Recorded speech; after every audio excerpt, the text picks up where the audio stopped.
Bonjour et bienvenue sur Actu du VTT et du GPS. Et bien pour terminer le test de la ceinture cardiaque, rien de mieux de l'exploiter avec une application tournant sur notre smartphone.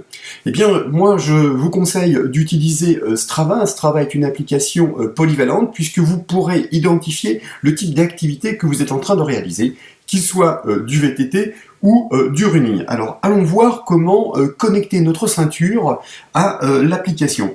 Et bien pour ceci il nous suffira donc de lancer notre application, de nous rendre sur plus paramètres. Paramètres, nous irons sur appareil externe. Il nous suffira de venir sélectionner la partie Bluetooth et puis de sélectionner fréquence cardiaque pour voir l'ensemble des éléments se jumeler. Une fois que vous avez effectué ce petit réglage et que vous voyez apparaître votre fréquence, eh bien il vous suffira tout simplement de revenir sur la partie enregistrer et d'enregistrer votre donnée. À tout moment, vous pouvez éventuellement voir vos stats et aussi de voir la carte et de vous visualiser en train de vous déplacer tout simplement.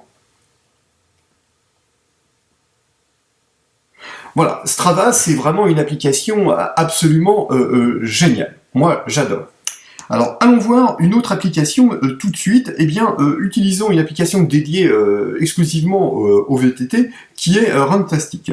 Une fois que vous êtes et vous lancez Runtastic, aussitôt vous voyez que la fonction Bluetooth... Merci. Que la fonction Bluetooth s'est activée, il nous suffira de nous rendre dans les réglages. Dans les réglages, capteurs, de nouveaux capteurs. On nous propose 3 types de capteurs possibles. Nous, ce qui nous intéresse, c'est bien sûr la fonction Bluetooth. Il nous suffira de venir cliquer sur détecter tous les capteurs pour voir notre élément se trouver détecté.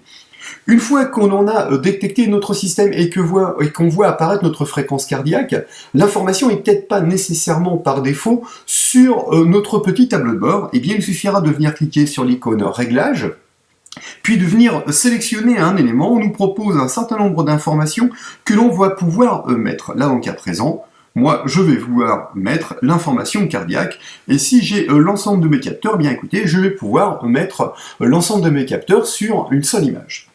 Une fois que j'ai fini mon réglage, j'ai plus qu'à appuyer sur le petit bouton réglage, voilà, pour avoir les données.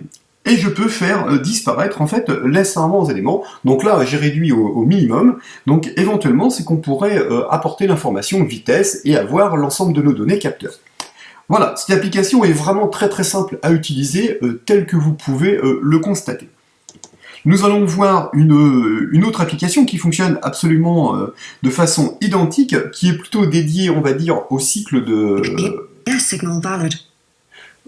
la route. Donc là, comme vous pouvez le constater, eh bien, déjà, mon système a été configuré.